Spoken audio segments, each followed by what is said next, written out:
hail Biafra. This is Biafra Liberation Army Network coming to you again. Please do subscribe, like, share, and comment. This interview you are going to listen to is from the wife of the leader of the indigenous people of Biafra, Mazi Nnamdi Kanu's wife. In fact, number one. When she started getting interview 2022 or 2021, 2022, I think so. She made a lot of mistake. I know nobody is perfect, but there are some issues that she should have been so careful to handle then. But no, she was carried away. And what happened? She speaks and it turned to saga. So since then, Biafra don't really pay more attention to her anymore. Do you know that there is petition that was sent by her that will enable more access or to give the case of Mazi Nnamdi Kanu listening ear? Do you know that for good 3 months, the petition could not hit 10K solid people who signed this petition? No, as I'm talking to you, the petition has not hit 10K. Imagine if there would have not been conflict in this IPOB. What would have happened?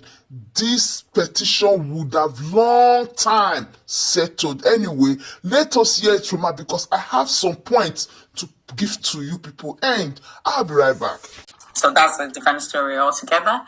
But Mazi Nnamdi Kanu's case is about. In fact, currently there's one of the cases that was discussed on that launch has been discussed in the Parliament before Christmas. It happened which of the Thursdays? I think Jimmy. It was discussed, but ours have not been discussed because we've not hit the target of 10,000. And that got me thinking, I started to think and wonder, Mazi Nnamdi Kanu is a leader of over how many million people? So having a signature on that petition of 10K would have been like that. But it hasn't happened, and that's over 3 months. So I'm wondering, is it that there is not enough campaign about it? Or is it that these people feigning to love Mazi Nnamdi Kanu or be followers of Mazi Nnamdi Kanu are not aware of it, or they're just feigning, and this is a time to show that you are against the injustice being meted out on our people, because it's not about Nnamdi Kanu. Nnamdi Kanu is the voice and face of Biafrans. Like 10K in a month. Basically. So are you saying that the petition haven't been up to 10K up to this moment? No, it hasn't. As of now, it's about 8,800 something. Is it because it hasn't gotten the publicity it required or something? That's my question. I mean, that's my question. And I have over 20K followers on Twitter, and I don't know what the issue is. I don't know what to say the problem is. But I know what it is still anyway, because our case is different. When people compare us to Nelson Mandela, it's that you have some similarities as well, but we are peculiar. We are a certain kind of people. We are very special. And it's one of my frustrations that Biafrans do not know how special they are, and they lag around. Now, I can see that Governor Soludo just used the leadership, and everybody find their way later, because I remember when they were really best of friends. I remember when Governor Soludo was talking good about the DOS. I remember when things were really working out with them. So what happened?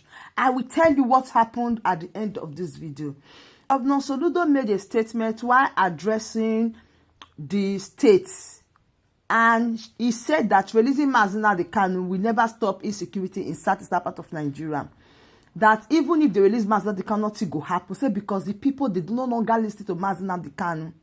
I am like, why is Governor Soludo saying this?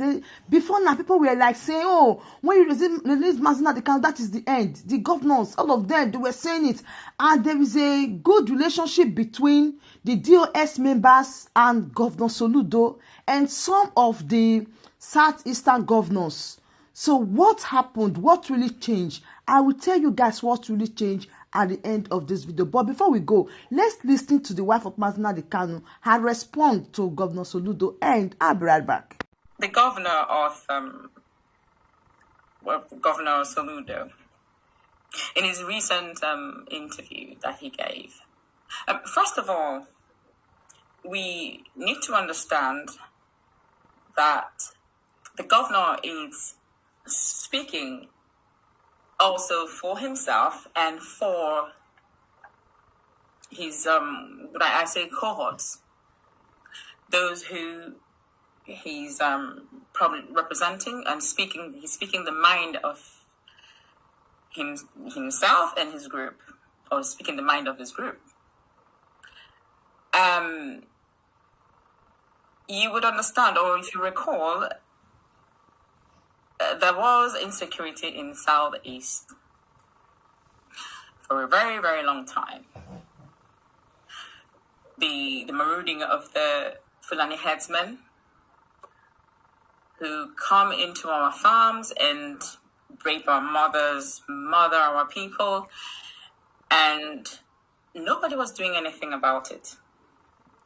And like I keep saying, Mazi Nnamdi Kanu continued to lament and worry and press for the security of our people and how they can be protected.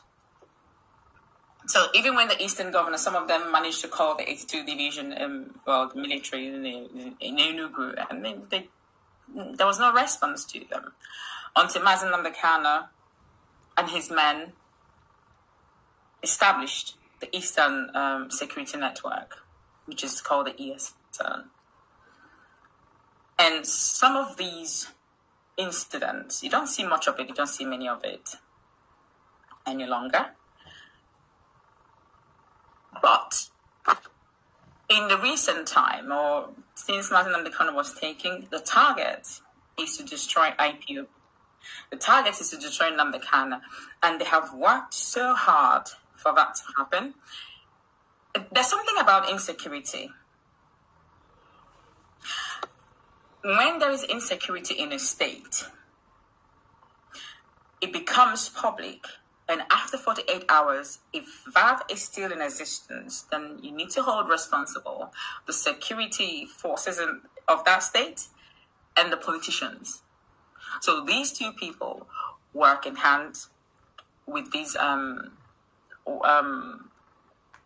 whatever they're called, terrorists and people killing. The insecurity itself is being funded, is being managed, is being orchestrated by the politicians and by the security agencies.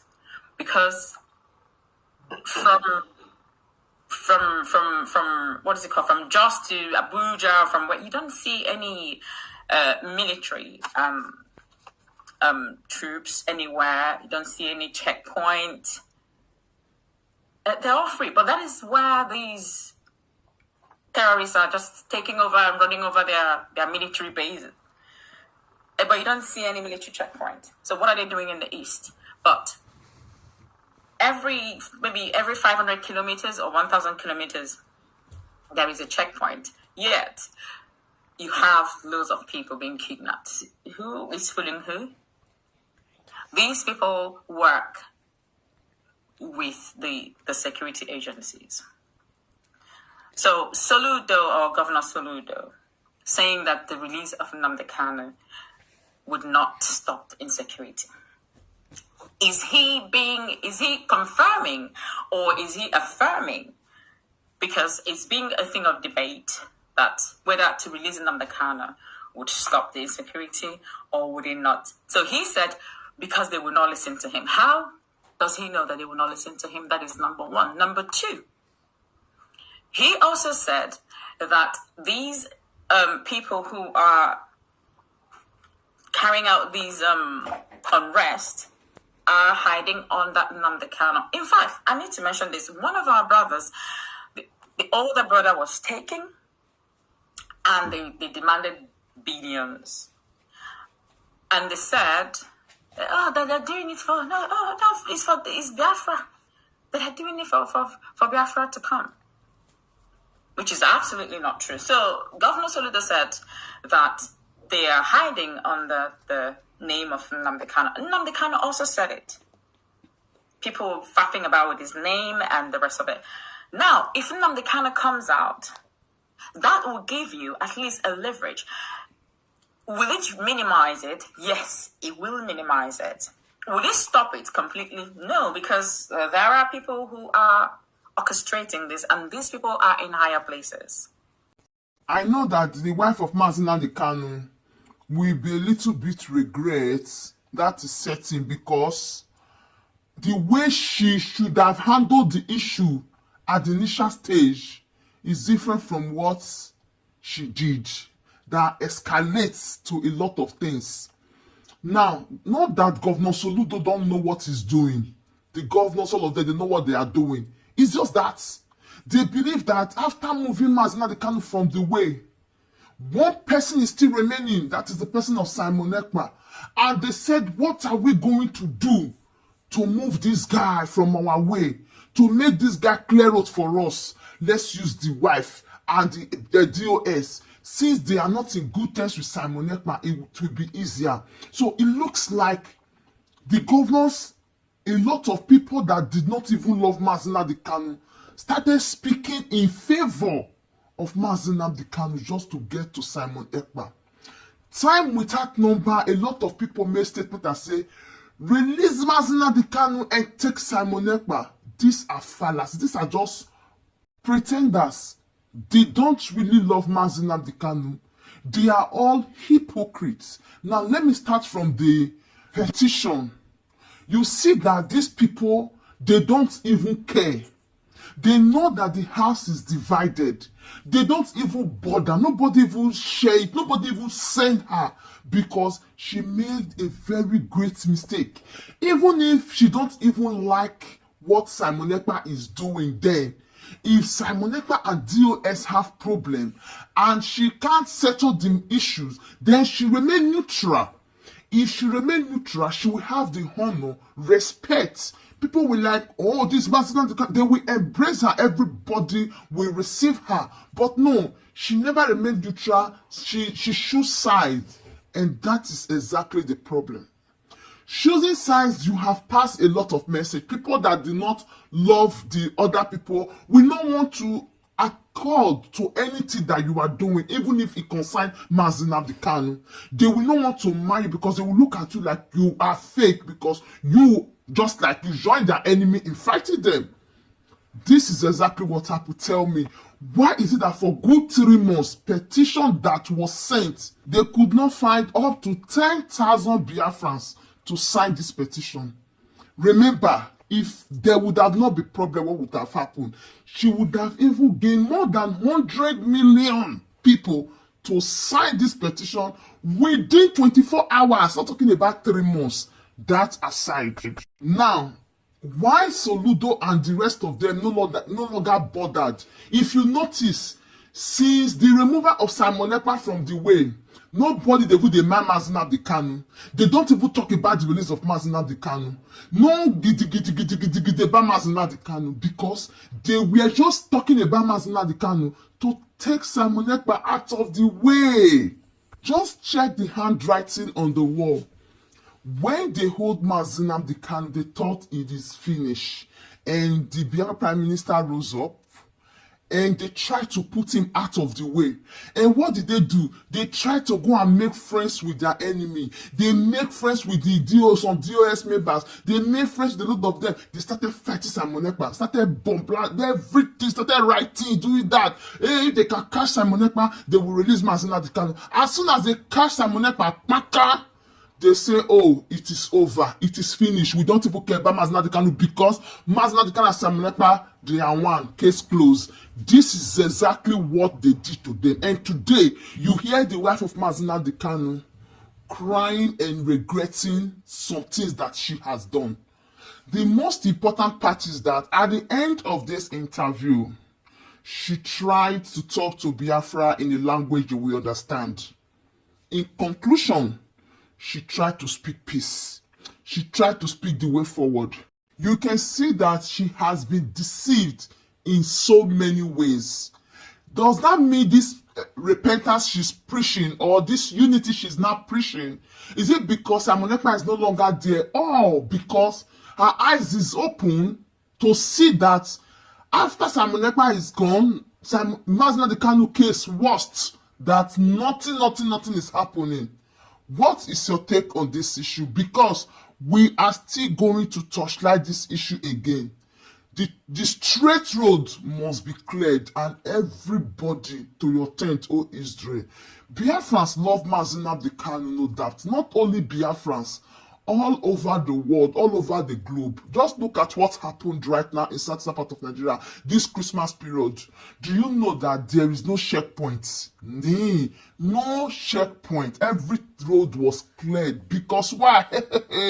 So that people that are coming from far will not be able to give the testimony that now we see why these people are fighting, that they want to quit, because the army, the police. We even see some videos where they are collecting money from them, and they were just lamenting.